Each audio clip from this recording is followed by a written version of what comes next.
بسم اللہ الرحمن الرحیم۔ ایک صاحب نے پوچھا کہ الکحل ملی ہوئی دوا کا استعمال کرنا کیسا ہے، کیا اس کو استعمال کر سکتے ہیں؟ جواب اس کا یہ ہے کہ الکحل انگور اور کھجور کے علاوہ دوسرے اشیاء سے بنایا گیا ہے، تو حضرات شیخین کے نزدیک امام ابو یوسف اور حضرت امام ابو حنیفہ رحمۃ اللہ علیہ کے نزدیک اس طرح کا الکحل ادویات اور عطر وغیرہ میں استعمال کرنے کی گنجائش ہے۔ ہمارے ہندوستان میں شراب اور الکحل اور انگور اور کھجور کے علاوہ گنا، گاجر، مولی اور دیگر اشیاء سے بنایا جاتا ہے، اس لیے ہندوستان میں الکحل ملی ہوئی دوا کا استعمال جائز ہے۔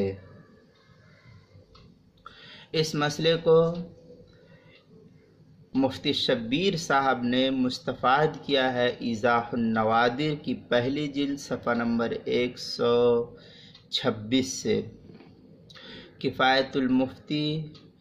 پرانا نسخہ جلد نمبر 9 صفحہ نمبر 142، اور جدید جو زکریا بک ڈپو کا چھپا ہوا نسخہ ہے اس کی 12ویں جلد صفحہ نمبر 447 سے، اور اسی طریقے سے احسن الفتاوی 8ویں جلد صفحہ نمبر 484 سے، اور العرف الشذی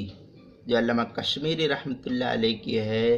ترمذی کے حاشیے پر ہے، اس کے ابواب الاشربہ باب ما جاء فی شارب الخمر جلد نمبر 2 صفحہ نمبر 7 و 8 پر عبارت ہے وَلَا يُطْلَقُ لفظ الخمر، اس عبارت کے تحت نقل کیا ہے۔ اسی طریقے سے فتاوی ہندیہ جو رشیدیہ بک ڈپو کوئٹہ کی چھپی ہوئی ہے اس کی 4تھی جلد صفحہ نمبر 481 پر،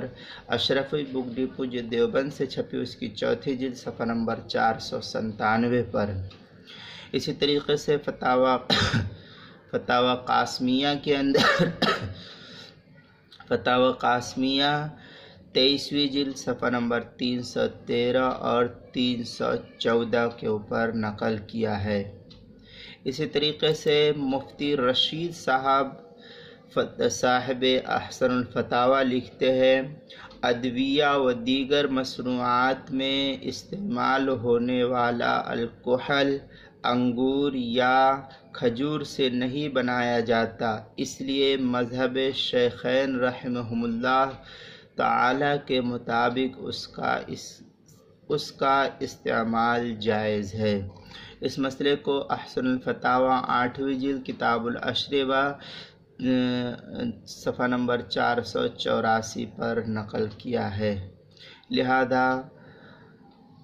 دوا کے اندر جو الکحل ملا ہوا ہوتا ہے اس کا استعمال جائز ہے۔